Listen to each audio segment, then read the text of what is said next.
Guys, I have a question, and I know that we usually keep it pretty light at the top of the show, but I saw something this week, and it really made me reflect on a lot of things. So this week, the World Health uh, Organization, what the people who decide like what is and isn't a WHO. pandemic, WHO. Thank you. I was like, is that what it's called? Yeah, you They nailed it. Yeah. officially okay. They're officially declaring an end to the COVID global health emergency, and that was over 1,000 days ago. Wow. And I'm curious how the pandemic has affected your collecting. Like, how have you changed as a collector related to COVID before the pandemic and after? I'll start. I know with us, Dean, our group was initially very local. We did like collector meetups at different stores. We did, you know, house get-togethers. We would stream in person a majority of the time, and I remember March 13th. I actually just posted on Ox the other day when we first had that first case in San Antonio, and San Antonio kind of went under lockdown for 2 weeks. We thought. Um, I was like, well, I mean, things are going to be different. Like, we're going to have to move to online, and fortunately, we already had some framework for that already set up. But we pretty much stopped meeting up for like the big get-togethers because a lot of the mom and pop stores, they closed most of their hours because of COVID, and I don't go hunting as much as I used to. I used to really enjoy going hunting. Yeah. Now that COVID's kind of been ramping down, I've been going out a little bit more. But I mean, I would go a few WalMarts, a few Targets, and with the pandemic, it was like in and out, or even just like curbside pickup for a lot of things. And so I miss that. I do a lot more online shopping now. I thought you meant legit hunting. I was like, isn't that the one thing you can do in a pandemic? Go Yeah. hang out with the No, deer. like it. we Sorry. always call it hunting. Yeah. Fair. Yeah.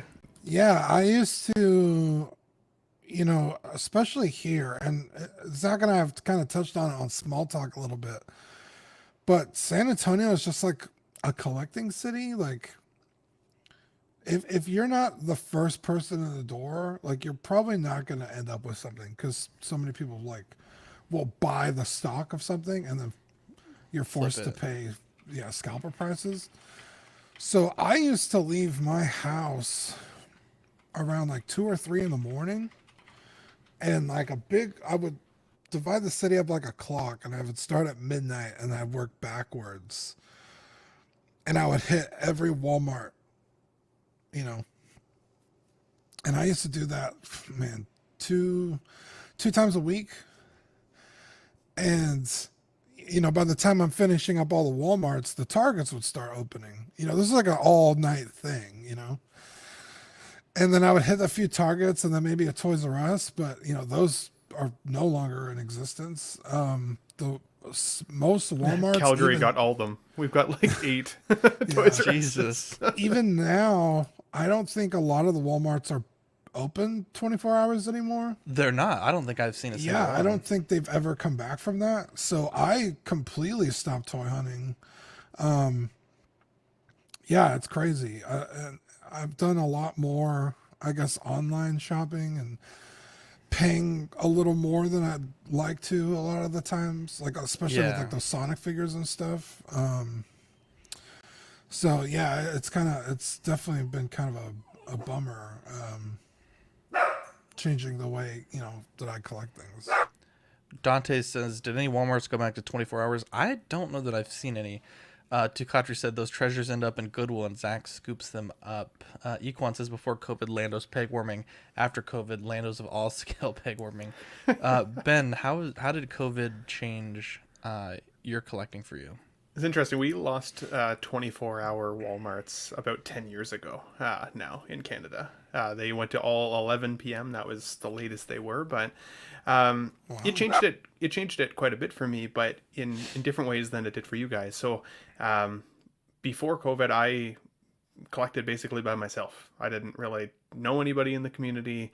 I would tune into like Justin's collection and watch unboxings and just kept to myself with regards to my own collection. And then, of course, we're all stuck inside for significant periods of time. So, and we'd canceled our cable television at the time because it was like, there's no point in paying for that right now. Like, you'd think that that would be the time you'd want to pay for it. But when bills are getting tighter and you don't know if you're going to lose your job, it's like you get rid of all those extra random expenses.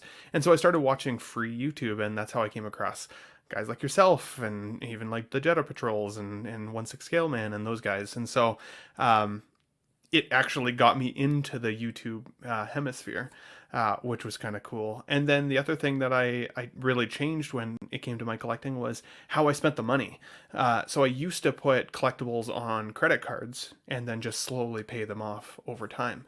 But because I'm in sales, and I'm in specifically paint sales, if it's a pandemic and we're not painting, then we're not making sales and we're not making money. And so there was a big period of time there where I was like, ooh, like I am going to get fired like any day now, or laid off at least. Like, and so having extra credit availability on the credit card and on the line of credit and stuff like that felt more important than collectibles. So now I'd kind of converted that I would only buy a collectible if I had cash in hand for it, or I'd saved it up slowly in my bank account to pay it in full.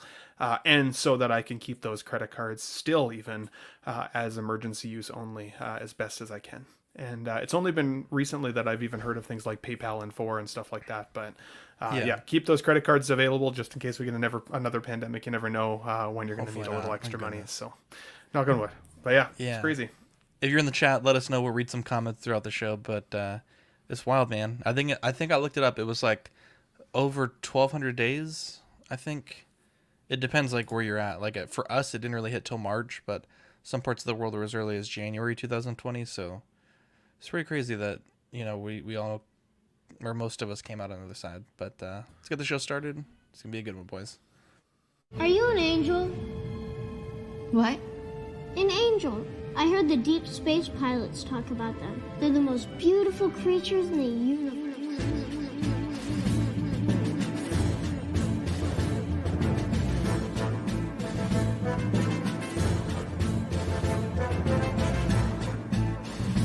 Hello there. We are tonight's entertainment. We would be honored if you would join us. He's got a billion toys. You brought in the doll collection. These are not dolls, Jim. These are commodities. Same as gold or oil. 5, 4, 3, 2, 1, 0. You are now listening to the Collecting Weekly podcast. Should we lock in the auxiliary power? This is the true form of floor gang right here. Very nice. YouTube.com/collectingweekly. Thank you very much. That's very cool. Big. Hey guys, my name is Zach. I'm Dean. And I'm Ben. Welcome to this week's episode of Collecting Weekly. It's a weekly podcast where my friends and I talk about the things that matter the most to us this week in collecting. You know what I kind of miss? Real Wow, quick. what the Sorry. I have to add it. You know what I miss? Dean's smiling face. I miss when we used to get our names in the right order for the first time, because we'd feel so proud of ourselves. But then over the last like 8-9 weeks, we've been pretty polished with it. I kind of miss that little sense of pride when we say our names in the right order. Just saying. A little pat on the back, as it were. Yeah. There you go. Anyway, before I was so sweetly interrupted, It's easy when Marco doesn't show up, doesn't it? yeah, we want to thank everybody for listening out there in TV land, wherever you're catching us on the replay of your live. Thank you. We love you. There we go. On the silver screen, the big screen, the small screen, the phone screen. Anyways, we have a great show planned for you guys today. We're going to do it a little bit differently. Great. It's going to be so great for you. Okay. Well, wow. Hyping you up. I know it feels to be interrupted now. We have a great show planned for you guys tonight. It's going to be a little different. We're going to split up some of the Hot Toys news so we don't have to repeat ourselves too much. Dean, we have a very special segment that all of our favorite shows start out with. Yeah, you guys ready? Yes. It's new this week. Yeah. What'd you get new this week? So, Ben, did you get anything new this week? What the hell? Yeah, so I did something I thought I'd never do. I bought another Metacom figure, 6 scale. This is Ultra Pendragon, aka King Arthur, from the Fate series. I picked up two. So the first one, the one on the left here, is from Fate Grand Order. And it's a very expensive figure. She was like, I was looking and usually in the realm of like $500. And one of them popped up on Mercari for $200, but she didn't have the little hair piece that's on top of her head. And I was like, well, that's not like a huge deal, but you know, $300 off, like that's not bad. And so I was kind of thinking about it. And then like literally a couple posts down, somebody posted another one loose, but it was like the armor was broken and she was missing some of the armor, but she had the hair piece with the little top thing, and she was only $100. And I was like, you know what? I'm gonna pick up both. I'll still save like $200. I can have her in her casual outfit. You just take all the armor off, and I'll use like the hands from the more expensive figure on the cheaper one, and I mismatched these two figures to have both looks. One of them obviously doesn't have the hairpiece because you know it only came with one, but yeah, I'm super happy how this turned out, to have both looks on the shelf. So very cool. I like it. They look like different figures entirely, buddy. That's amazing. Yeah, it's literally the exact same figure, only you strap on all the armor over this outfit. Yeah, it's kind of hard to tell because she's wearing the cape here. Is it hard to do that? No, it's super easy. The hands swap out, and then the gauntlets just come off. The armor clips around her chest, and then there's like a waist piece that has the armor going down her legs. So very easy to do, and yeah. So I was like, yo, worst case scenario, if I ever need to sell these, you know, I could probably still make a couple $100. So worst case Ontario. Yeah, worst case Ontario. Look at this. We got Leslie Rawline Studio in the chat. Hello from Down Under, guys. Hope you're doing Hey, good. Hope you're all safe and well. We got Michael Mann in the chat. Big Dog Pound 1. I canceled a ton of pre-orders during the height of the pandemic. I used that money to buy toilet paper and other basic essentials. We got Mojo Z78, Erwin, Equan, Tukatri, Ben Thomas Show. Erwin says during the early stages there were some good deals all over, but as it progressed, you see more and more collections being sold. Yeah. Dante's Boneyard, Big Dog Pound 1, Niculio, 12-inch Moose Stream, Nick's Collectibles, Bob Dylan, Pablo Meza, John Ortiz, Caesar M, Jose Hernandez, Yomo, Gotham, Cenobites, Universal Key, and Badfish and Toy Mafia in the chat. What's up, guys? Nick's Collectibles down there as well, buddy. Just Nick's Collectibles. Oh, okay, there we go. Niche. So I had a pretty good week. There's a few things I didn't take photos of, so I'll add them for next week. But Big Bad Toy Store had the new TVC Wave up for pre-order, and so I pre-ordered 5 of the Andor Phase 2 clones, and I really, really like them. I was worried that they were just going to be like re-releases of the 501st and the Ahsoka clones, but the bodies are totally different, at least from the waist down. I believe the helmets are a little different as well. They just feel much better, much more articulated, and I feel like I can get them into way cleaner poses. I felt like the 501st clones are very like skinny and stiff. These ones feel like they have a little bit of meat in the bone, which is nice because they're based off of Andor, and those clones do look a little bit more bulky because they're actually people in suits. But these were... Dean, you mentioned hunting. These were a little bit of a premium for each one from Big Bad Toy Store, so I really wish I was able to go out and hunt and find some of these, because I think their retail for TVC is like $14.99, but these were $17.99 each. But I'm glad I ordered them because like an hour after I was like, well, should I order more than 5? And they were already sold out. So definitely a nice troop building figure. I hope they release the like the cardboard box that has 4 of them. I would definitely buy a few more. So these were pretty neat, and They're fleshing out my TVC clone collection, and then I also picked up the Premium Toys Homelander. We did an unboxing yesterday with Rainer, Lane, and Dean last night. They were unboxing the Hot Toys Jesse, and I was unboxing the Homelander. And I gotta say, I'm just blown away by this figure. I know we'll talk about here in a little bit. So Toys is coming out with theirs. We have that one. That 1/6 corner is like a part of our sponsorship from last year. They're sending that for us to review. So really excited for that. And but yeah, this one is fantastic. The body is really good. The head sculpts, there's 5 of them, which is insane. I don't know that I've ever had a figure with that many portraits. And so I'm really excited to to finally have a Homelander in the collection. Dante says, how does this Homelander compare to the Toys Works one? I don't know which one the Toys Works one is. That the Republican? Toys Works Homelander. Let's check it out. Yeah, that's the Republican. I have to rewatch the reviews on that one because it's been a while, but I do like the portrait. Looking at the photos that I'm seeing here, I do like this portrait much better. But yeah, really, really nice one. And Toybox says, how's the suit on this one? I like that the so seems to be cloth instead of that rubbery looking material. Yeah, this one's very rubbery and very squishy.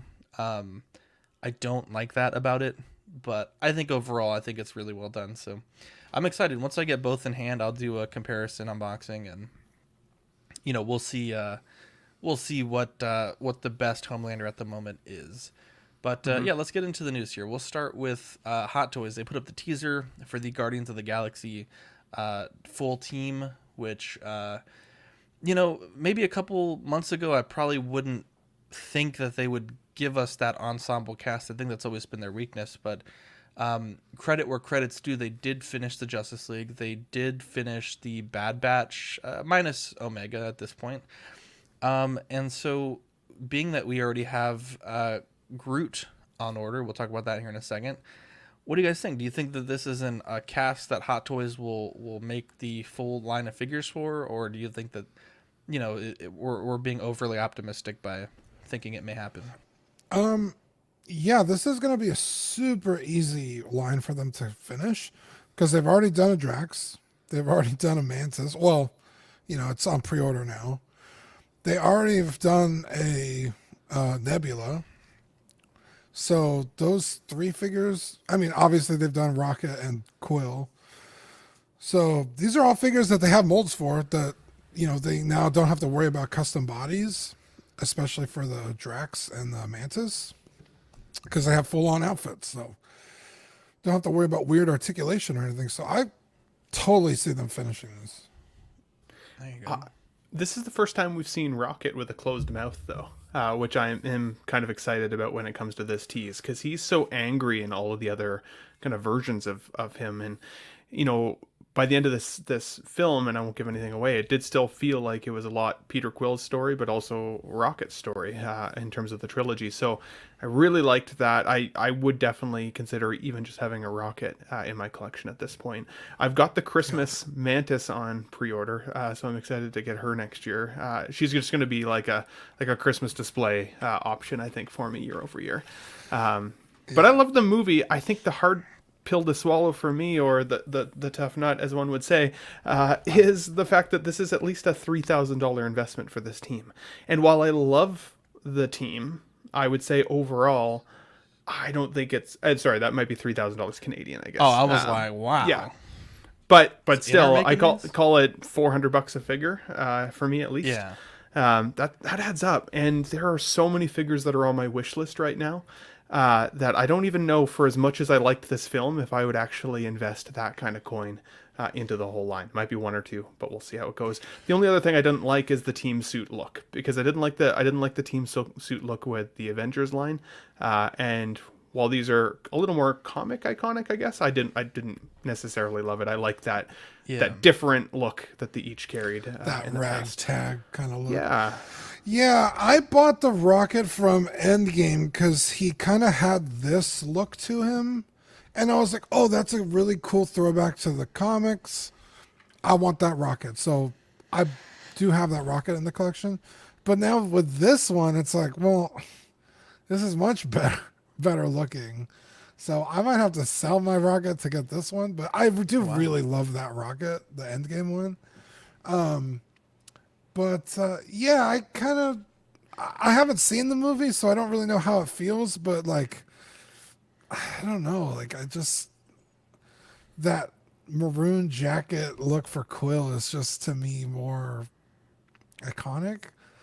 I guess, especially for Chris Pratt. I guess if you just had a generic Star Lord on the shelf, maybe you would want this look. But yeah, I don't know. I'd never display my Star Lord without Chris Pratt's head. So That's fair.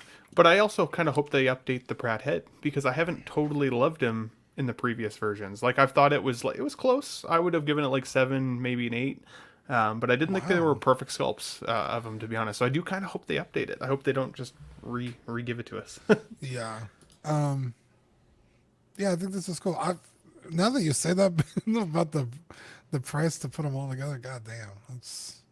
I also don't really like this Groot. This look for Groot. Yeah, like. Well, let's talk about it. Okay. Let's go to the next slide here. So Groot, this one is $285 for the regular, which is what we're looking at now. $350 for the deluxe. This is an April to September 2024 release. Okay, so I did not like Groot in the holiday social. I think it was the way that they portrayed him, because I feel like it really just looked like a dude in a goofy costume, and It did. At least from the trailer that I've seen, I haven't seen the film yet. It looks like they went back to like a more yeah, I'm trying to. It looks like they went back to more CGI. So much Merlin piling up. Yeah, Merlin is piling up. And it did look better in the film.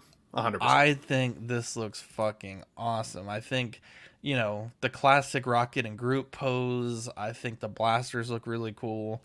Sculpting, I think, looks okay. Paint looks pretty decent. The expression here on the 3 different portraits, these are interchangeable face sculpts, rather. I think they look really good. And I don't hate anything about this. When you go to the deluxe version, you get that torso that comes with all these different guns. From what I've heard, this is supposed to be a really cool scene in the movie, so it's cool that Hot Toys kind of went through that extra effort to include this. You do get the interchangeable branching legs for the head, which I think is hilarious. I think that's going to be a fun display option. And, you also can have some posability with the torso without those extra guns. So you can kind of have him doing a flexing pose with all the little arms. And I don't know. I feel like this is really neat. I'm at that point where I'm almost collected all of the Marvel Legends. I don't know that I would spend the money to collect all the Hot Toys, but this is so unique, this pose here, that if I was, this may be like the tipping point, because again, I haven't seen the film, but it's supposed to be a cool scene, and the fact that you can display this like this, I just think it looks fucking awesome. That, to me, that was one of the coolest parts of the trailer. So I like it. Like Ben said, it's a $2,000 to $3,000 investment. Might be a bit tough to swallow when you can get the whole Marvel Legends line for like $150. But I'm curious, what do you think about this? Yeah, no, I understand that the original Groot died, so this is not the same Groot from the first movie. So it's not going to look necessarily exactly like the Groot from the first movie. But I just think that Groot looks so much better. Like the height, the body proportions. This one looks more like a linebacker, like a bodybuilder version of Groot. I just don't like the aesthetic. I might see the movie and totally change my mind. I have no idea, but yeah, it's just when I think of Groot, I don't think of this. But again, haven't seen the movie. Could totally change my mind. But like objectively, it is a good looking figure. I don't think the figure looks terrible. It's just like not the Groot I want to spend my money on. But yeah. Fair. I'm super torn on this one because I agree with you, Dean. I think the first version of Groot to me is the definitive Groot.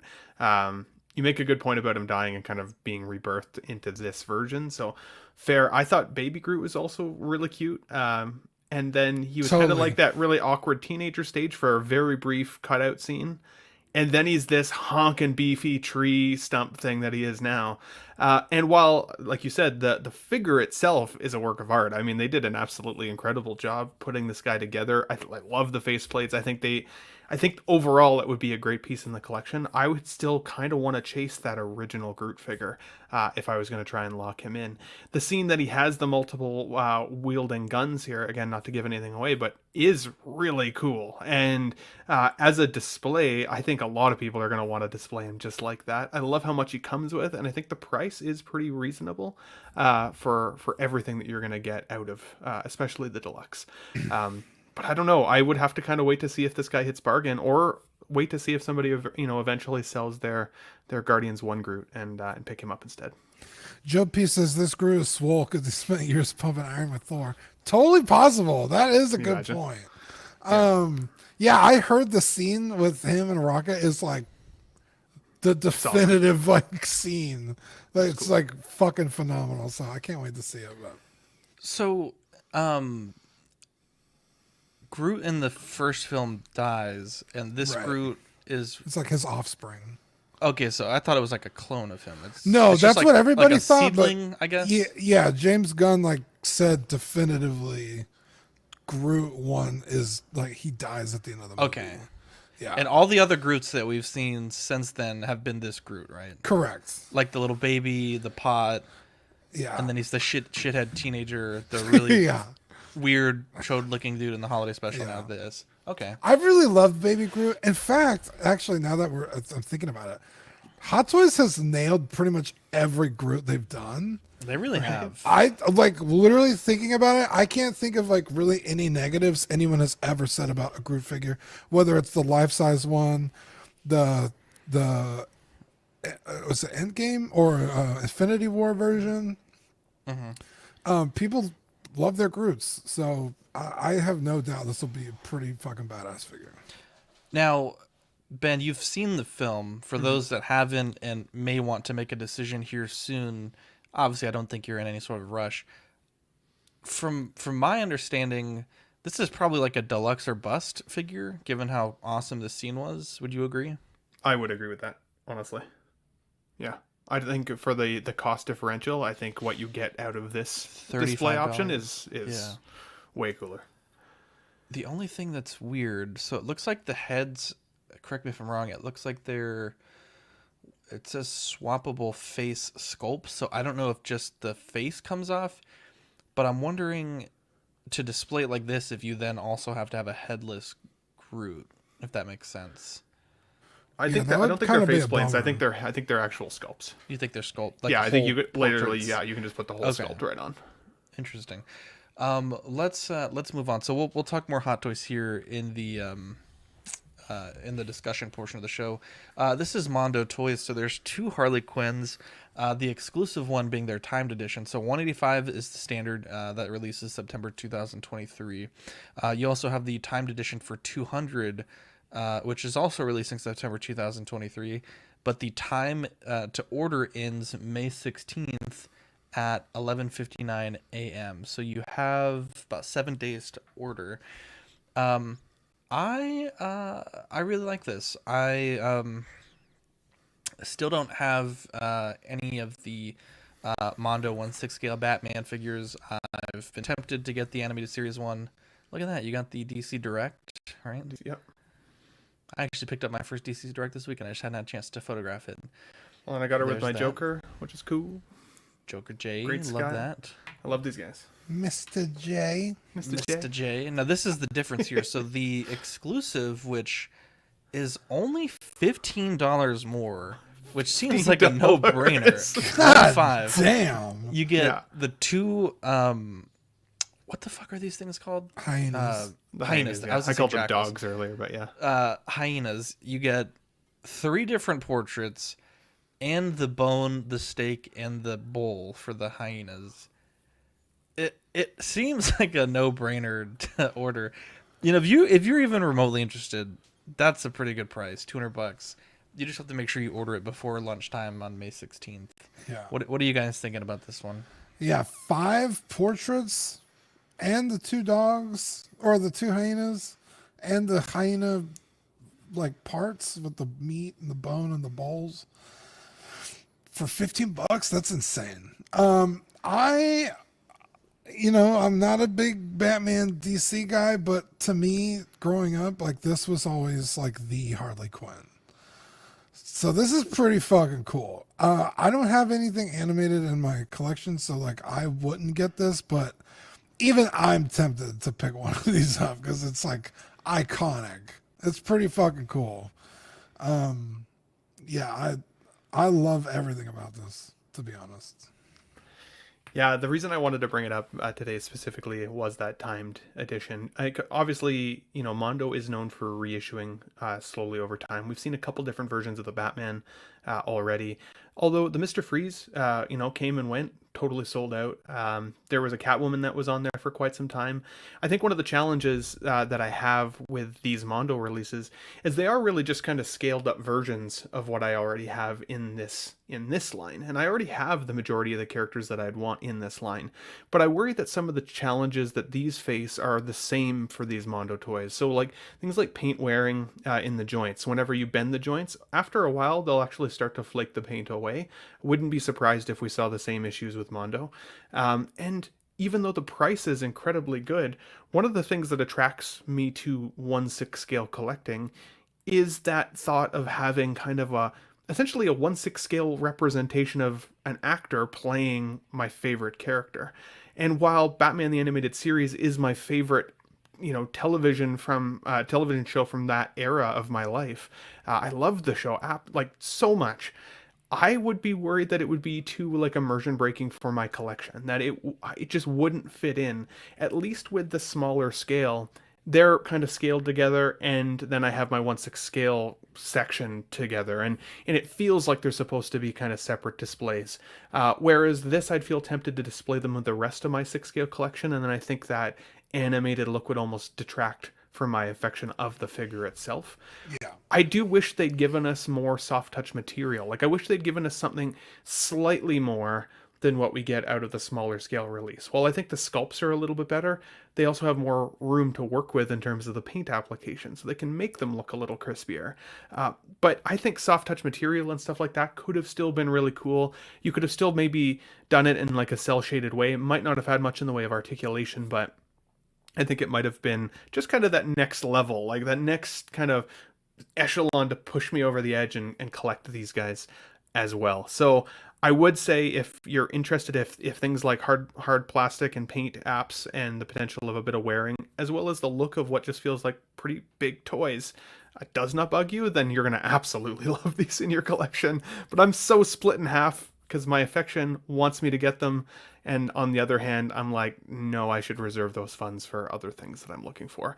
Sean Forrester says paint runs are an issue on the Mondo figures. So yeah, it makes sense for sure. As I said, just the way that they're applied. Now these guys go up in value pretty quickly. As soon as they're sold out, they are a lot more money. Even like my Harley Quinn and like my Joker, like this Harley Quinn was the first generation Harley Quinn.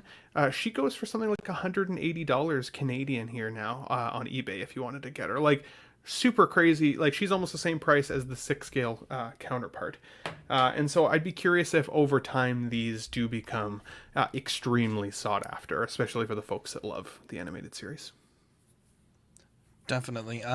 Leslie says that she had paint rubs on the Mr. Freeze also. They were not happy about it. Yeah, when I see these used, and that's part of the reason why I haven't picked one up yet, it always seems to be like some random paint rub on the cape of Batman or whatever. So I don't know. It's something that I do have to still consider. But like I've got all my animated series up top, so like I can't see it very well right now, but like I've got a couple different freezes. I've got Poison Ivy, like I've got them all, and they're beautiful figures. I love the coloration of them. The other thing I'll note, just in case people are interested, is that if you're not willing to necessarily dive down the 6 scale line, but you want these style of figures, McFarlane is actually releasing their own line and going back to the well a little bit and remaking a lot of them. They've already released a 4-pack to Walmart stores, I know, around the US. which included things like Bullock. I think it had a Harley in it as well, if I'm not mistaken, as well as Batman. So something to look out for if you want them in the smaller scale and don't want to take up room in the 6 scale side. There you go. So let's move forward here. So this was a post on the So Toys Facebook group. They said that John Lander, aka Homelander, is releasing soon. They say that, and then they post this. It doesn't inspire a ton of confidence. The post is saying that it's basically time to release him. It's been a 2-year delay. Would love to have seen at least a completed body with the boots and the gloves and, the cape installed. But apparently, this is coming soon. Let's move forward here. So Mars Toys, 2 different announcements that we're going to share today. I know there was the Riddler also, which we talked about on Ben's channel, which left out for today. But Cara Dune has been teased by Mars Toys. Kind of an interesting lukewarm reaction, I think, from some of the people that we've talked to about this. I don't quite understand why. I know Quill's obviously a big part of people's Mando displays. IG-11 is as well. People have always asked for Grief Karga and, some of the other characters, even like Frog Lady randomly. And I think Cara Dune is such a big part of the show, regardless of whether you agree or disagree with the things that the actress has said or implied in the past. I'm personally all for this, right? Like this would go perfectly with the Mando that I own. And I think in a lot of people's collections, I think the Cara Dune is missing. And, it's neat that Mars Toys is kind of stepping outside of DC and giving us something that the Star Wars collectors really need. What do we think about this? Is this a, given Mars Toys track record of quality releases, is this something you're interested in? Or, like Sean's saying here, has the hype died down a bit for you on this one? No, in fact, I don't think there's enough Cara Dune merchandise out there to begin with, so I think it's cool someone's gonna do it. Because this is a character that I can, confidently say that no official release will ever happen ever again. So, this is, I've wanted a Cara Dune on my shelf in 6 scale for a long time, so now we're gonna get one, hopefully. I like that Mars Toys is filling the white space, right? I mean, every day you go on Facebook, it feels like, and they've got something else that seems kind of interesting that you might not have thought you were ever going to get, and suddenly you are, and at least there's an opportunity to do so. I think the things that would get me to buy this figure or pre-order it will be kind of coming down to, obviously the paint apps on the face. I mean, but they've had some proven success there, so I'm less worried about that now. It's actually more the body type they might use. She's a very bulky, person in the show, right? She's got a lot of muscle mass on her, not a standard female style 1/6 scale body. So I'd be curious if they're going to do like a custom body. I doubt it. I feel like if they're wanting to kind of keep that price point low, they wouldn't be able to. But she also seems like somebody who's a candidate for seamless arms, like because she's got such jacked arms. Well, now does she have elbow pads though? I could be wrong. Does she have the? Let me look it up. I can't remember. I know she's got gauntlets, but I can't. I think you can see her for her full arm, and I honestly think that would make her a candidate. Her elbow. It goes up to like right here. So there. Okay. So you'd be able to could see make it. the argument either way. I would hate seams on this figure. I think it would just take. She's known for her guns. She's got the gun show. You can't put like a big peg in there. It just doesn't look good. I'm team seam, baby. Yeah, but Cara Dune's one of those characters that you're gonna want to pose with her big ass like Gatling gun that And she it's gonna be carries like around. this. Yeah, bent all you're the gonna time. have bent elbows the whole time, so that's tough. Dude, 1/6 right here. This is what the fuck I'm saying. Unless something big changes, Mars Toys is making a big claim for Company of the Year. They are. Honestly, right now for me, it's Mars Toys, and I think it's McFarlane. I've said McFarlane as my Company of the Year every year for the past, Dean, 3 years maybe 4? Yeah, 3. They have continued to impress, and their Batman movie stuff is right up there with that. Mars Toys as well. Mars Toys makes some good Batman stuff too. Now Mars Toys, like Ben said, Mars Toys has these posts that come up every so often. The Penguin, and they put up a post on their Facebook group if people were interested in the duck boat, and overwhelmingly they were. So this includes the duck boat and a penguin army, which is hilarious. So again, filling out the white space, giving us more characters to go along with the 89 and 92 Batman line of figures. Bro, I love it. They better send me one of these figures for free for using my likeness here. What the hell? My God. This is what I'm going to use for my custom Dean the Dream body. No, I probably have like 2 feet of height on him, but yeah, this is cool. Especially after having just watched this movie a few weeks ago, I kind of have a new love for this character. I also adore Danny DeVito. Danny DeVito, bro. Yeah. Hell yeah. Yeah, and then we got the 89 Batman coming back out, so I could very realistically see myself adding one to the collection. So this would be a pretty easy pickup in that case. He needs to come with at least a fish, maybe a penguin with a rocket on its back, Bro, maybe it like says- half a dude's nose. Like It says includes the duck boat, which Jesus, that's like a whole vehicle, and the penguin army. Yeah, the penguin army would be crazy. That and even the duck boat. I don't like that's insane. Okay. Dean DeVito. How dare you? Deanie DeVito. Love it. No, you can't. Oh no, I'm not saying that like that.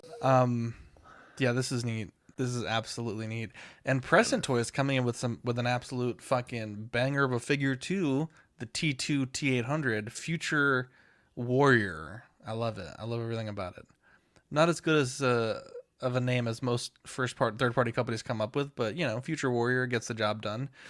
Isn't that the name of that Chinese movie you watched, Future Warrior? I think it's like Warriors of Future. Oh yeah, you're right. A little bit of different English connotation there, but this is supposed to be leather and go ahead, Dean. Sorry, real leather. I think so. Yeah. Wow. I'm not totally on the likeness. I think with the glasses on, it's serviceable. But goddamn, it looks good. Like other than I think you could probably find a pretty good head sculpt on the market very easily. If you weren't happy with this, I think with the glasses it's fine. But I mean, if that's actually genuine leather, this is fucking badass. I don't want anybody to be disappointed though, like I felt, because we talked about this a little on Sunday's Let's Get Nuts, and then I went searching for this figure and I could not find him anywhere. Seems to me that he's sold out freaking everywhere. So if anybody has a line on it, poke me privately. Don't put it in the chat here. But wow, I really want this figure. Selfish. I know. I'm unwilling to share it. I've wanted a Terminator forever, like for as long as I've been collecting Hot Toys, and I'm unwilling to pay the secondary market to go back to some of the previous versions. So I still wouldn't be totally surprised if Hot Toys brings this guy out of the well again at some point. But Raw Line Studios says, I have to get back to work, guys. Take care of yourselves, please. Good to see you here. Hopefully you're doing well, Leslie. So yeah, love you. Have a good rest of your workday. For sure. But if you can find this guy, I would buy him. I think he's really cool. I love the leather. I love the outfit. I think with the glasses on, it looks just like Arnie. From a distance, there'd be zero question. Be stoked. We'll put Raw Line Studios link in the chat there. Go give her a subscription. She's doing some real great things with her art. Okay, what? There's a figure standing behind him here on the right. Oh, is that the battle damage? It's got a weird back of the head, eh? Yeah, and it's got a weird front of the head too. Look, there's no like hairline up there. Mm-hmm. At first I thought it was a reflection, but it's not a reflection. I see meat. Yeah, kind of like in the back of the skull area. He's going to take his face off. I'm pretty sure it's battle damage. Is that teasing the battle damage, or that man got bronchitis? Jose G. Hernandez says, "I told you it was sold out, Ben. You are correct, sir." Yeah, looks like I tried. I tried to look. Couldn't find it. I don't think he's wearing leather pants for the police shootout scene. No, this is T2, isn't it? Oh, I'm sorry. I thought you said, is this the police shootout scene? I thought you were talking about No, I said battle damage. Oh, I see. I don't know. They're certainly not images, like mirror images of each other. Yeah. I mean, what does this figure come with? Let's just look it up. We'll see if it's Present Toys. Yeah, it would have to come with a new jacket and a different head sculpts. Oh, yeah, this is... Yeah, it does. So check it out. Oh. So let's do our homework here. That's pretty cool. Yeah, so you get the battle damage. So that's why it looks all... Ah, okay. Yeah. I like it. Is it two different versions or all in one? I think it's... Here we go. I think you get all this in the box. Or, I don't know. I think it's 2 different ones. Yeah, because this Oh, is they have a PT battle damage one for SP50. pre-order. Okay. Okay, so this is probably teasing the next one. Okay. Very cool. Thanks, 16D's Nuts. Fantastic. I don't see him Look at on that. Giant Toys either. Look at that. but- We learned something today. Let's move on. Let's take a moment to thank our friends over at 16Kit for allowing us a discount code. You can get $10 off your next purchase on your first purchase rather, using code CW10. Again, that's CW and the number 10. Also to our friends over at Off the Racks Collectibles, you get $15 off any $100 purchase with code CW. If you did make a purchase with them recently and you got an invoice, just double check that code. I know John was saying they updated their website and some people's invoices didn't tally up correctly. He was able to get them all sorted, but I just want to make sure that everyone's getting the discount from CW, or I guess wherever you're ordering from, whichever code you're using. But again, Off the Racks and 16Kit, 2 fantastic companies that definitely hope that we can send them some business their way. Our main topic of tonight is expectations. It was May the 4th, and I think the overwhelming impression that I got from being on the groups, from, having an ear to the ground with Star Wars collectors, was disappointment. I think the last few years, I think we've been a bit spoiled for choice. And I think part of that, maybe our own personal expectations for what can happen. But I think it's also Hot Toys just choosing a very odd schedule of announcements. I think Ben mentioned it on his show, but it's like, you showed us Vader and 3PO like 2 weeks ago, which was kind of out of the blue and perhaps a bit unnecessary when you didn't really have that much stuff ready to go for May the 4th. Obviously, there's many things that go into a company announcing a figure. Maybe they were contracted to announce that on that date, or maybe they just wanted to spread out those announcements a little bit more. But on After Dark, when we were in the middle of these announcements, Fox and Darth Sidious, it just, I felt a bit let down, especially being the 40th anniversary of Return of the Jedi, kicking off May the 4th with, an admittedly important 20th anniversary of the Clone Wars, but perhaps not as significant as the OT anniversary. And I'm curious, so let's run through these figures quickly. I'll just pull through both of them, and then we can talk about what our expectations were for May the 4th, as well as what we felt about what actually came up. So Commander Fox is 225. He's an April to September 2024 release, like the other, like the Groot that we mentioned. Interesting choice here with him having his Phase 1 armor, which doesn't necessarily match up with the already released Croissant Troopers that are in Phase 2 only. Yes. Why do you say croissant? That's what everyone says.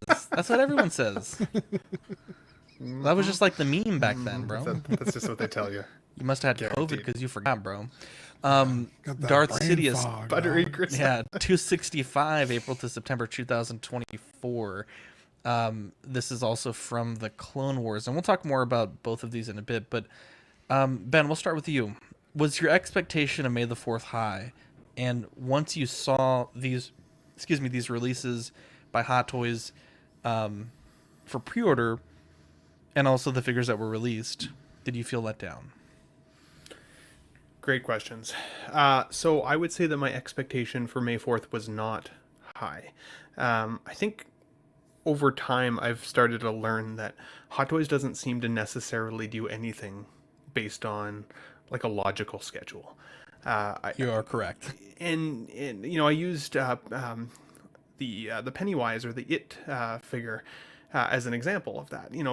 We all kind of thought we might get them in, October last year, kind of around the Halloween time, and then we didn't. And there have been many other characters in the past over certain holidays and stuff that you're like, that would make sense to get that now, and then they don't come.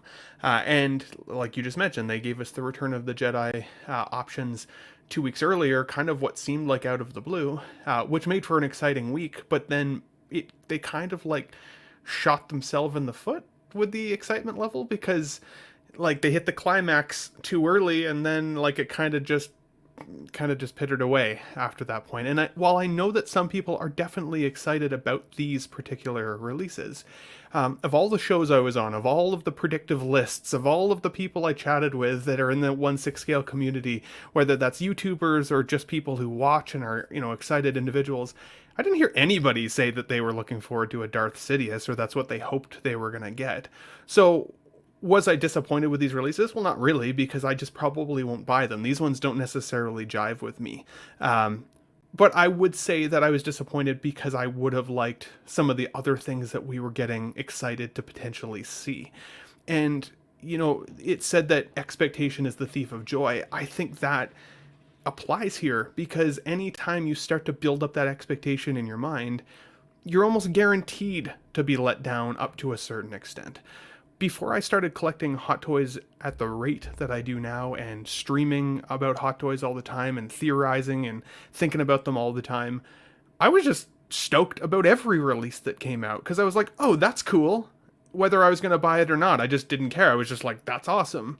Now that we do this week over week and talk about it all the time, and we have such a community of people who are excited about the same things as us, it feels like almost collective excitement or collective letdown when these things get announced, if they're not as fruitful as we may have hoped that they would be. So yeah, I think that these were weak announcements for May the 4th, but overall I think that they're still great figures. I think that there's a lot of really good things in them. The Palpatine head sculpt, while I initially thought was soft, it's actually grown on me quite a bit over the last couple, or over the last week anyways. Seeing some of the comparison breakdowns, even your photo, Zach, that has like the division of the face. Like I think to clarify, that this looks, K1 Masters K1 Masters photo. I think that's a great representation of how close this actually is, and that excites me. I will be hoping, still crossing my fingers, that we get a Return of the Jedi Emperor Palpatine at some point, because I plan to get the Return of the Jedi Vader. So I think it would be cool to have that as a setup. But at the end of the day, I'm happy that these still also maintained some of the value of those past releases, at least for the time being. Yeah. Looks like Dante's saying here the Sideshow website on May the 4th was a shit show. I know they had a deal where you could, I think, buy 2 figures and get a discount. A lot of people I heard weren't able to take advantage of that for one reason or another. Some people, though, did save quite a bit of money. Erwin says, I think the Clone Wars line is basically printing money for Hot Toys. They expect the community to react positively with this. We got John in the chat, too. How you going, John? Mark Pearson says, the only problem I have with Fox is he should have came with Phase 1 and the Phase 2 helmet, since you don't get a head sculpt. I would say, as a counterpoint to that, Fox's armor is completely different between Phase 1 and Phase 2, so it wildly different. It wouldn't necessarily. In fact, let me pull that up, Dean, while you're giving your take. I have my figure of Fox Phase 2 I could go grab. Also, Noble Young, what did I do? Why am I being cheap? Anyway. Yeah, Commander Fox Phase 1 makes 0 sense. All the clones that they've made have been Phase 2. Rex, Cody, Jesse. Sorry. All the other troopers. I mean, I guess they gave you a Phase 1 helmet with the 501st Trooper.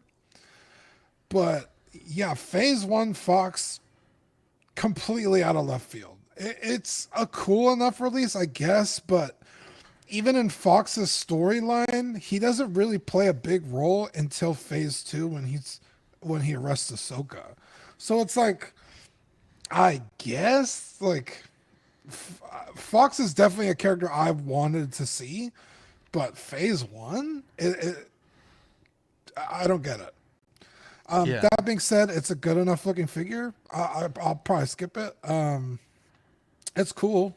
Like, objectively, it is cool. It just doesn't make any sense to me as a collector of the line. Because even like you said, the Coruscant guards aren't Phase 1. They're all Phase 2. So you can't even put them with in the pictures. It looks weird. And what sucks is that the Phase 1 Coruscant guard armor was that burgundy, and then for Phase 2 they changed it to the more traditional, like, red. Pure red, I guess what you'd say. Yeah, like a crimson. Yeah, and this is why it doesn't really work where you can just pop on the phase 2. Everything is totally, the colors are basically reversed, right? So it's you're on muting. So it's totally. But even the coloration on his chest is different. He doesn't have the logo there. He has it on the shoulder pad now. Yeah, his chest armor is white and the rest of his armor is red. Yeah, so I'm saying everything is almost reversed, right? Like the shoulder bells go from being primarily burgundy to primarily white with red accents. The legs are primarily white, whereas phase 1 they're primarily burgundy. It's totally a reversal there. And Commander Crook, let's read those comments here, says, collectors were expecting things on the 4th without Hot Toys giving us any reason to expect them. I mean, Hot Toys set up a whole event at their flagship, or one of their flagship stores, right? And they announced 2 figures and released 2 figures. Commander Crook also says, had they announced the Phase 2 Fox, the Coruscant Guards would have immediately went up in the secondary market. And I feel like that's where Hot Toys should be supplementing those that have these figures, right? Release figures that make the other figures worth more. Yeah. I feel like they miss an opportunity to do that. Like Ben said, though, I think initially on Wednesday, Dean, you and I and Lane were a bit disappointed by the portrait. And it wasn't until I had seen the K1 Master edits that I actually started to like the portrait quite a bit more. I felt when I first saw these that there was no way that he hadn't stretched the proportions vertically or horizontally to make them match. But simple scaling them to the proper size and then lining them up, I mean, they're pretty exact. I would say probably as close to shrink ray as you're going to get in terms of the sculpt matching up, right? I think in some of the photos, the chin does look a bit small. I don't know if that's a lighting thing. But the thing that's really odd about this is they had a chance to really give collectors the Darth Sidious or the Chancellor Palpatine that I think would have really fit a lot of different scenarios. And instead they focused on a very particular arc that is only ever seen this outfit, from what I understand, in the animated series. And I think it's certainly a miss to me. I think it does look okay. I think the posability looks decent. I think the lightning effects look okay. It's been a while since I owned the Return of the Jedi one, but I think that if I recall correctly, the lightning effects were separate parts, and you just kind of like webbed them in between the fingers. Yeah. Am I correct there, Ben? Yeah, I hate those type of lightning effects though. They always break on me every time. And they're like those like Chinese noodles you get, like they just like completely just disintegrate. Hands. Yeah. Yeah, so I mean, this is an important scene, don't get me wrong, but the thing that bothers me is like we don't have the Maul to go with this. Yeah. We don't have the Savage Press to go with this. Whereas if you had given us the episode 3 look, you already have so many figures that pair well with that. Yeah. This is both of these figures. I think that's where both of them miss the mark, is they don't have any figures at the moment to complement them, right? Commander Fox doesn't go with the Phase 2 Coruscant Guards, and Darth Sidious, I guess maybe you could say he goes with the Coruscant Guards, but outside of that, he's kind of like an outlier for the main scene that he's in. We do have that one Clone Wars Maul. Is that not the same as the scene? That's season 7, the season that he fights with Savage. I think it's like season 5 or season 4. But it's a totally different look. Totally different look. Fair. Yeah, I mean, you couldn't even put this with Coruscant Guards because he's not walking around with clones as Palpatine. Not until the end of episode 3. He's not walking around with clones like this in season 5 Clone Wars. I think you're right. I think he just goes by himself. Yeah, he just walks around by himself. Otherwise, the clones would know he's a fucking bad guy. But I don't think the clones are necessarily loyal to the Jedi. They're loyal to him. I don't think they would snitch. It's tough. He's playing a fine line here. Yumo says this figure is getting a lot of hate for some reason. I love it personally. I think it looks great. I don't disagree that it looks this good. This figure looks cool. I'm with Zach. When we first saw the head sculpt, I was like, this is kind of weird. It looked kind of like squished. I was like, I feel like his head is a lot taller. When I still feel like that at some angles, it's not as long as I thought it should be. But I mean, you're gonna have the robe up, which is not, I mean, that's not really an excuse, right? You still want a good head sculpt, even though the robe's gonna be covering it. But I feel like it's, I mean, as this sits, that's easily like a 8 or 9 out of 10 head sculpt. So covering it up with a hood is fine in my opinion. But yeah, this outfit is, it's very, very similar to the outfit he fights Yoda in. I think the materials are a little different. It's more like You're talking about velvety. episode 3? Yeah, I think it's more velvety on the black shoulder area. I don't think so. I think it's pretty similar. Hang on, let me just make sure that I'm not talking out my ass here. Let's see here. So when he fights, I might have to press the button here. You know what, Dean? I think you may be onto something here. It's yeah, I'm pretty sure it's just the materials that are different. Hang on, Dean. Let me press the button. Let me press the button. Where's the button at? Oh, that's not the wrong button. There we go. A man can only admit when he was wrong and ask forgiveness. So this is what Dean's talking about here. It's close. Yeah, it's more black than blue and a little bit more burgundy, I think. Go down and to the left where it's red and green on the picture. To the left. To your right. That's the outfit. But see, that's more of a suede on the shoulders than like a velour or something like that. Yeah. But even that, completely different head sculpt would require it. Mm-hmm. So it's almost like he's got that like you older, can't even like, futz it. Yeah, messed up look. Yeah, exactly. He would already be all fucking scarred up. So I wish they would have given us this outfit. To me, this would have made so much more sense. Yeah, just like obviously. Up, like oh, look, Palpatine there's the himself. outfit right there. Third row down, second to the left. Yeah, there it is. Oh, okay, yeah. So it is the same outfit because that's it in Clone Wars and that's it in Episode 3. I guess the point though is that you don't have the portrait to go with it, right? Because he's not all exactly. It's not all crispy. So it's almost like you said, this version of Palpatine, it doesn't have anything to accompany it, so it just feels weird. Yeah. That being said, it looks great. I don't think it does. I don't think it deserves the shit that it's getting. No. But on the other hand, kind of going back to like what we were talking about at the beginning, even though in terms of expectations, I think just when we as excited fans of Hot Toys, but also these franchises, get excited about what the possibilities of these releases are.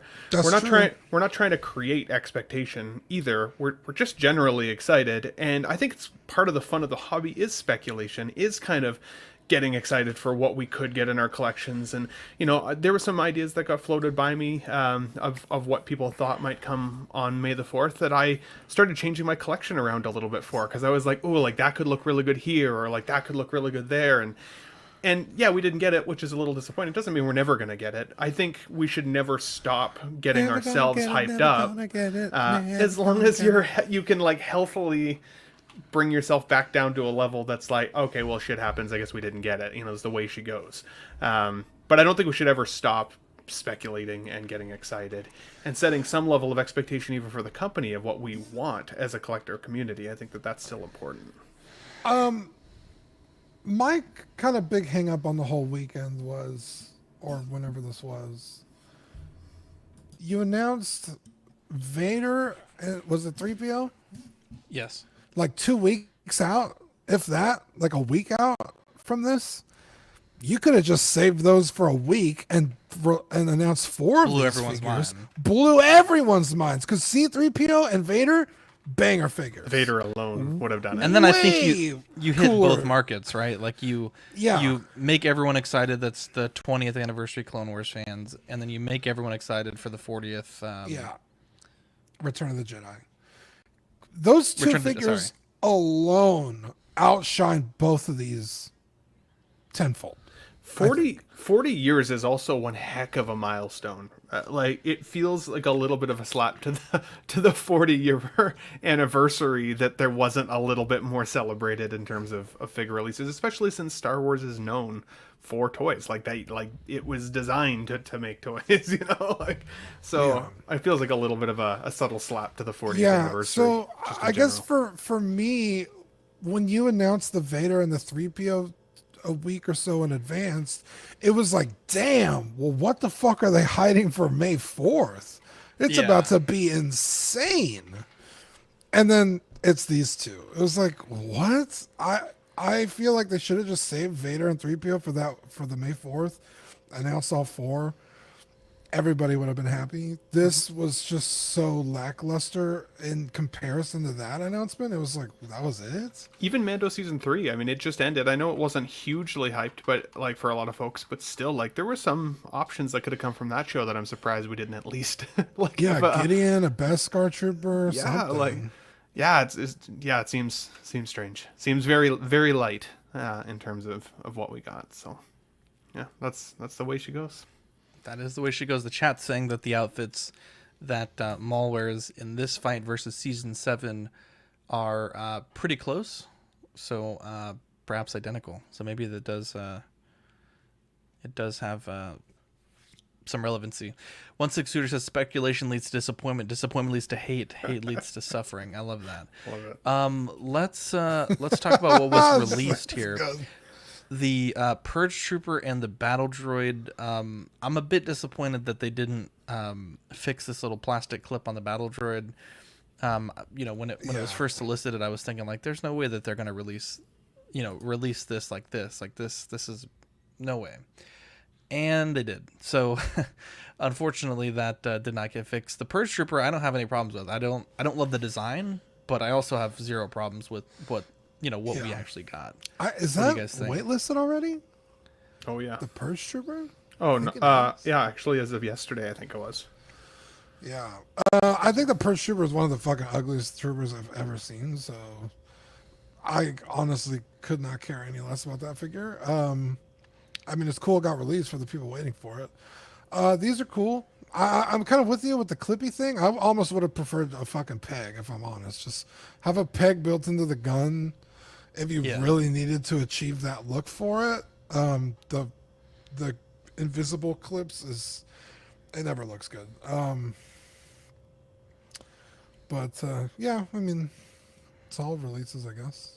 I think I've heard that the plastic clip can be taken off of that guy, if I'm not mistaken, but I don't know to what end necessarily. Those also are notorious for breaking. Those clear plastics. Yeah, the clear plastic stuff. Just crack right in half, right? So, the Purge Trooper, I don't feel like I have enough attachment to. I didn't mind the Obi-Wan Kenobi show. I liked lots of aspects of it. I've even got the Vader on order from that series. But I don't feel very attached to this. I think black and red scheme looks really cool. If they had solicited the new version of Gideon, like the Moff-Dalorian Gideon, I think he could look really cool with this color scheme wise. I think they'd pair well. But I mean, I'm not sad to see that I missed the boat on it either. My wallet feels safe at this point for some of the other future releases. Zach, you mentioned that they diluted this a little bit, it feels like, by giving this particular gun or weapon away from the Death Trooper, which is also a strange thing. So, again, feels like it takes some of the importance away from that weapon with the Death Trooper, giving it to these guys. But, I mean, they're all part of, I guess, somewhat the same army, so maybe they just share weapons, I guess. But it's weird, though, because, like, I feel like in Star Wars, I guess there's some crossover, but like I would think it would be weird to see like a stormtrooper with like a scout trooper blaster, for sure, right? So it's just like that was the Death Trooper. They usually have their own equipment, like they exactly. That's what you are. You get your own gear, right? Yeah. So like the big sand trooper rifles, like it'd be weird to see like that on the Death Star because everyone's very specialized. So just seemed odd. Like they didn't think of a new thing. It's like, well, we just have this thing. We'll just give it to this guy. I feel like because we first saw the Purge Troopers in Jedi Fallen Order, and then the next time you see them is here. And I feel like kind of almost like a natural progression of the Purge Trooper is just becoming the Death Trooper, which, I guess, that remains to be seen. But it almost feels like a natural progression because even like their undersuits are very similar.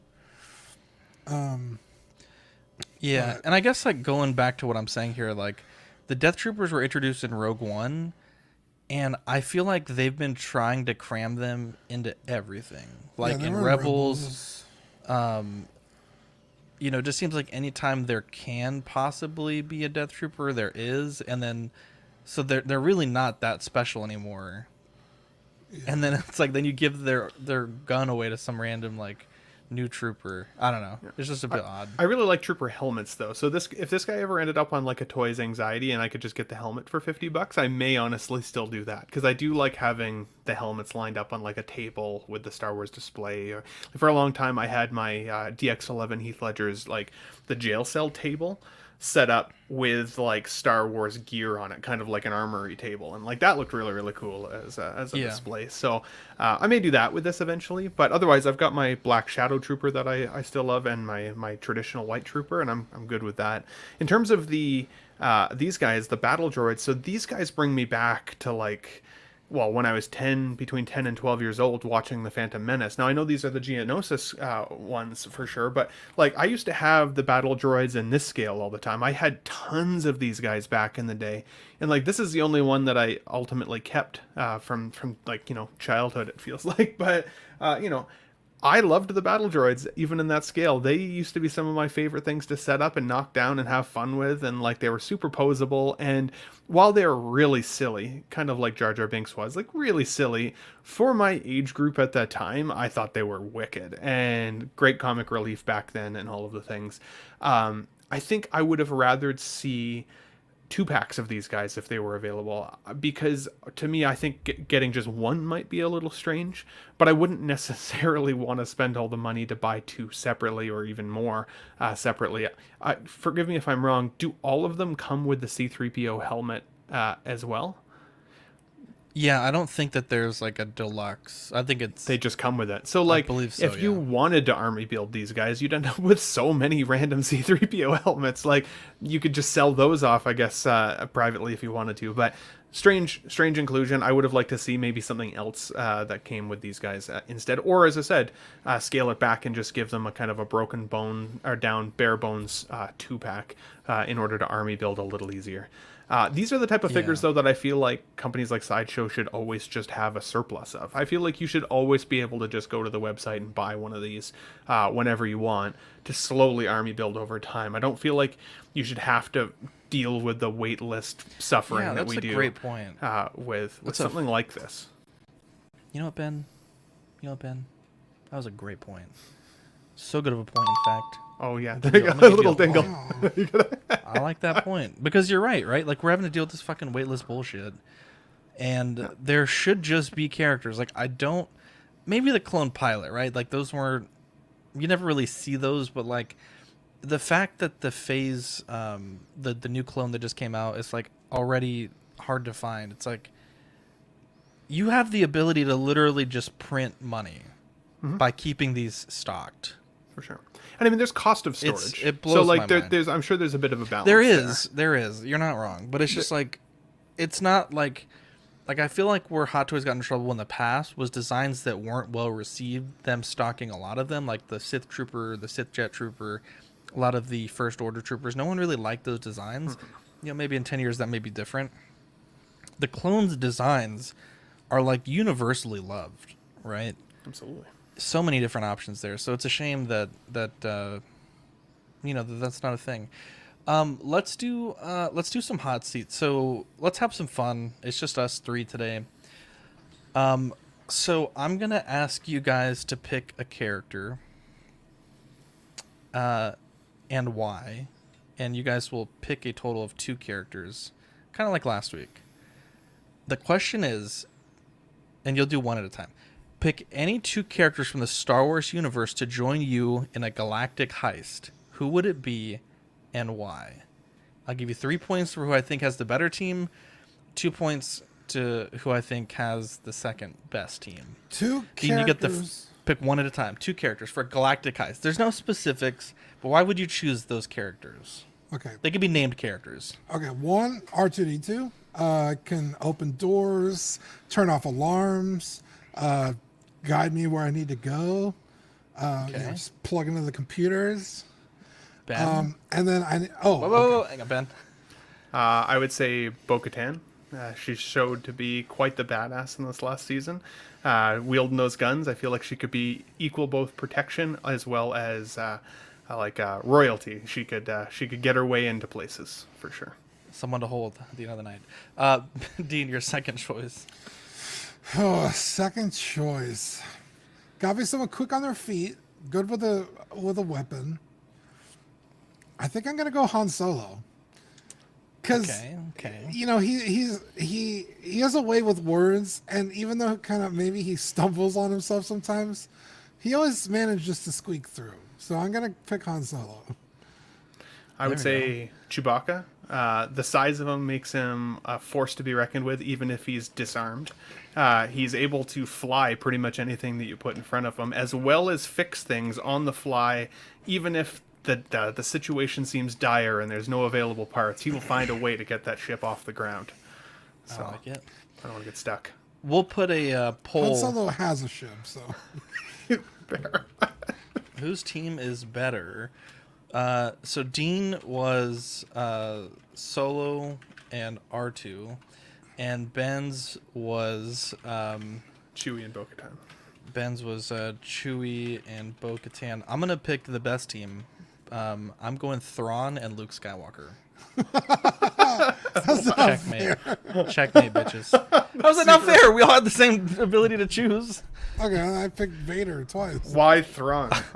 Wait, Thrawn and Luke Skywalker are two different people. I picked George Lucas and... Yeah, I think... Because he could just write characters into existence. Exactly. That's a good one. There we go. We'll let the chat decide who gets the points there. Looks like Dean's hitting it up with 62% at the moment. You hate to see it. Our movie of the week was Dodgeball. Chewie love. Average Joe's... let's bring this back up. Average Joe's gym and its owner, Peter LaFleur, are both down on their luck. A fancy competing gym called the Globo Gym, run by the maniacal health nut White Goodman, is about to put the Average Joe's out of business unless Peter can raise $50,000 to keep his mortgage. To save the gym, Peter and a ragtag group of Average Joe's members and employees enter a dodgeball contest with a big cash prize. In response, White forms his own Globo Gym team to rout the competition. This movie, I felt like there was a time before memes. And a lot of people say it started with Superbad.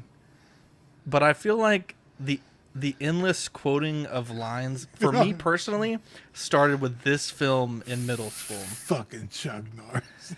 I remember we used to have like free play and in recess, where like the whole class would pick the game that we would play on Fridays. And I kid you not, I don't think Dodgeball ever lost because of this movie. And the whole time we'd be playing, we'd be doing the peekaboos, you know, the different, you know, kind of meme tricks that they're doing in the movie and just making quotes from the movie. Yeah. This is one of the greatest films of all time. And the fact that ESPN, like, still tributes this every year, like, oh, it's the 10th anniversary of the Average Joe's Gymnasium taking down the Globo Gym Purple Cobras. ESPN and then the ESPN 8, the Ocho. Yeah, dude. The fact that they... Apparently that's a real thing. I didn't know that was. F&A, it's just fantastic. F&A. I mean, I still quote this movie when someone says something stupid in the Patreon chat. It's like, that's a bold move, Cotton. Let's see if it works out for them. This movie is absolutely iconic. This may be, honestly, it's not a great film in the sense of, like, you know, you're not watching an Oscar award-winning story. But I'm talking one of the greatest films that I have ever seen in terms of memorable quotes, the humor, the lasting effect. When they do the, what is it, the car wash, and that dude is like, get in there deep, black boy. Yeah. Just fucking iconic movies, bro. This is one of the most iconic films I think of all time. One of the best sports stories. You'll ever see. And it totally spawned like a bunch of like other sports movies, like Balls of Fury. Oh yeah, the Benchwarmers. So good. But yeah, this movie, honestly, fucking Rip Torn, dude, Patches O'Houlihan. Dude, they got the luck of the Irish. He gets fucking crushed. If you could dodge a wrench, you could dodge a ball. Dodge, duck, necessary? Dip, dive, and dodge. Is it necessary for me to drink my own urine? No, but I do it anyway because it's sterile and I like the taste. Like, Yeah, the quotability of this movie is fucking legendary. The premise is fucking so stupid, but it's such a fun, like, good movie. He's like, oh, this is Razor and Taser and Laser. All his fucking And Michelle. Michelle. Yeah. And then the chick with the like Russian ass name is all long and shit. Fucking incredible. Lady in Red. The pirate, and everyone's like, "There's Steve a pirate." the pirate. Yeah, and he's like, "Yeah, the guy on our team that's dressed like a pirate." He's like, "We have a pirate on our team." And then like he shows up all normal, and he's like, "Oh, that guy." Oh my god, this movie! Yeah, this movie's it's very, very. I love this movie. Apparently, they're doing a sequel. Yeah, they're working on a sequel. Yeah, That's amazing. That's why Ben chose it. Ben Stiller needs to be in it though. If it's just Vince Vaughn, I feel like it wouldn't ring the same way. Because I honestly think as good as Vince Vaughn was in it, if Ben Stiller wasn't in this film, it would not have been anywhere as good as it was.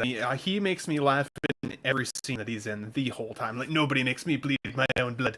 You know, just so many good. So many good scenes. His actual wife at the time was in it, which was interesting. She was super hot back in the day. I had a huge crush on her. Ben Stiller's wife, the blonde girl. I can't remember her name. The love interest in the movie is in his the film. wife. Yeah. Like no shit. Yeah, I think they ended up splitting up though. Unfortunately. So you're saying she's available? She's available, but yeah, she was one of the Beatties when they did the Brady Bunch reboot. I think they're still married actually. She was Marcia. Yeah, I could have sworn they were. Oh wait, married. no. Okay, so after 17 years of marriage, they separated in 2017, but they later reconciled after living together during the COVID-19 pandemic. Perhaps really COVID nice. wasn't. Well, I'm not gonna say that. Wow. No, I love this movie, guys. I'm glad you enjoyed it. Revisit with it, anyways. I can't believe how young Justin Long was in this movie. Bro, everybody. Dude, he was in everybody, but. Okay, he's young in this film, but I watched Galaxy Quest the other day. He is super young in that film. Yeah, man, I love Galaxy Quest too. Dude, so. Galaxy Quest is a fucking banger. Dude, we should do that for movie of the week. Well, you can pick it when it's your choice. I think. What was I gonna say? You totally threw me for a loop when you brought up Justin Long. Sorry. Yeah, dude. Shit, I totally forgot what the point I was gonna make. So funny.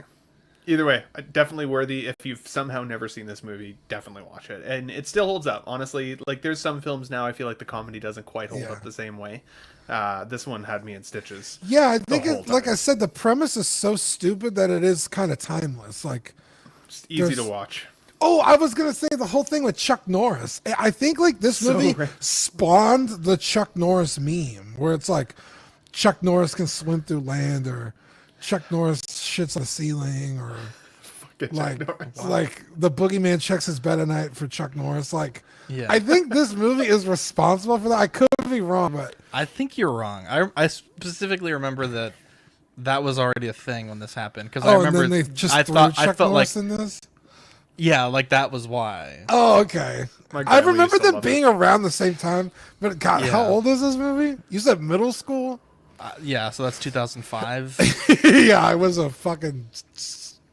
I was in high school. I was like a sophomore. I graduated high school in 2005. I remember seeing this with everybody in the last year. It was funny. The whole theater though that we saw it in was just absolutely hysterical. Like, it was such a fun time. Such a fun time. Absolutely. So we had some suggestions. Let me pull up something real quick.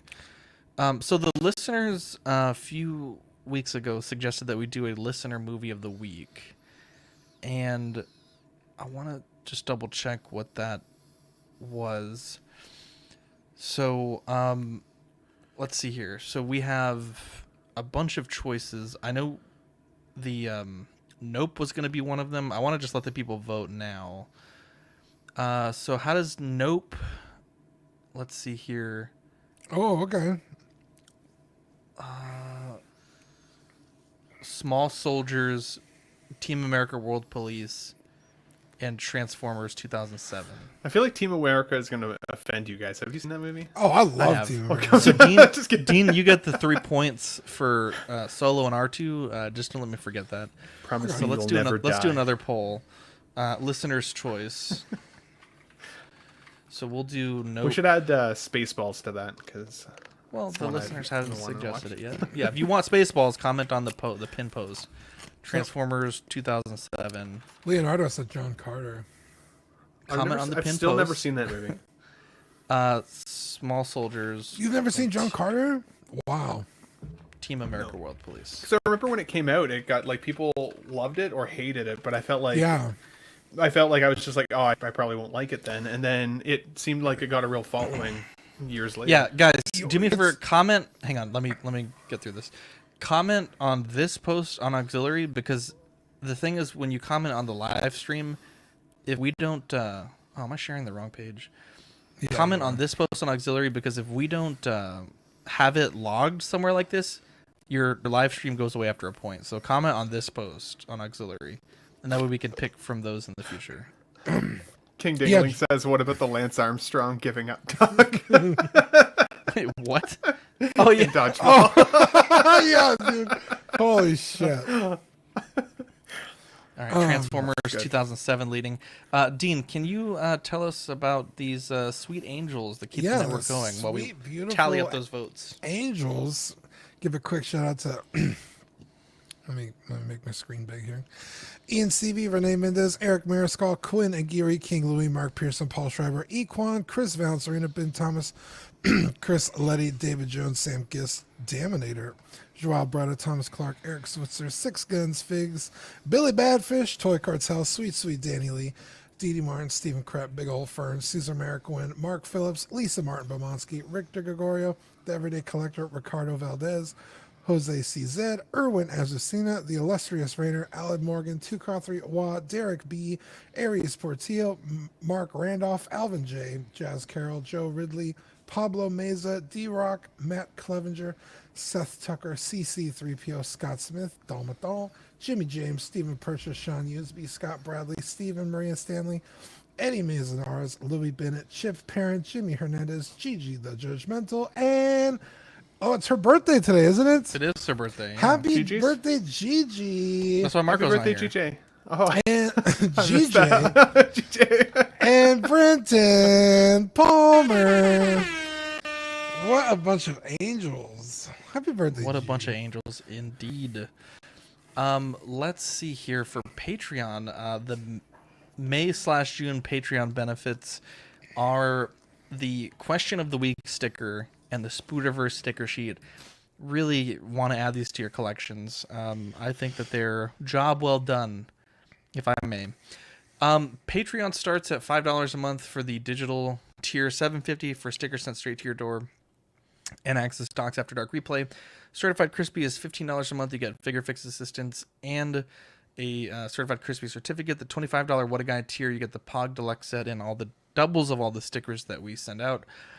Looking at our channel members, we have Mojo Z78, Absolute Irwin, LV Avenger 702, OMFG Rick, S Beam, Andres IB, Daminator, Sam Gist, Thomas Clark, Benjamin Hansen, Chris V, Big Ol' Fern, Cram, Alvin J, OG Fan, Mark Pearson, Ben Thomas, Paul Schreiber, Andrew Gibo, CC3PO, Carlito, CT603, Eddie, Money, Mendez, B-Chan, Fat Batman, Justin Sports Cards Museum, Philip the Fool, Kinky Sphincter, Universal Key, Eclectic Collector, Two Country, Single Songwriter, Jake Zeke, Equan, The Everyday Collector, DJ, Toy Cartel, KJ Smith, Adrian Aguirre, Knight, Slifer, Baby Boy 562, Steph V, Mike Oxsong, Just Another Friday Night, Noble Young, 1/6 Focus, Blue Beetle, and Gotham Cenobites.